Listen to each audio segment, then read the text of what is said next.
ሆዳ ዕቃ ሺህ ጊዜ እናጥባለን። ሆዳችንን አጥበን እናውቃለን?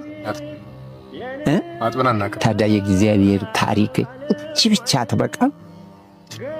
እቺ ብቻ እንዶ ሌላ ይሄው ልብስ አይታችኋል፣ ዕቃውን አይታችኋል፣ እጅ አይታችኋል።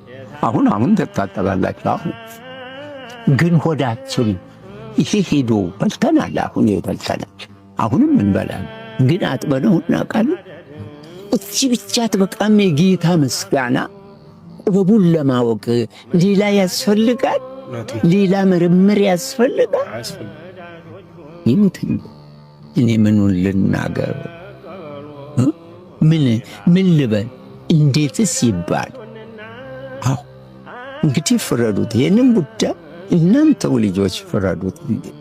ስለዚህ ልጆቼ እኔ በበኩል የምለው ተገዙ ለእናት ለአባት። የፈጠረ ፈጣሪሽን በተግባሩ ውደደው፣ አፍቅረው፣ ትእዛዙን ፈጸም። እናት አባት ግን አክብር። ትእዛዝ ማለት ከፍተኛ እናት ይህች ዓለም ነች። ሕይወት እስቲ ይህንን ሰማይ 9 ወር ከ5 ቀን እህል አሁን የበላ ነውን ይሁት ይቆረቆራል።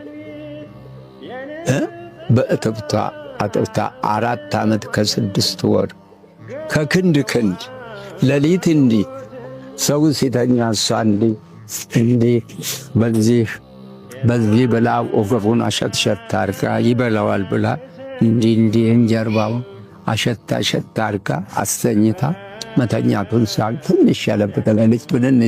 ብንን ትላለች። ትንሽ ሲያተውክስ ወየው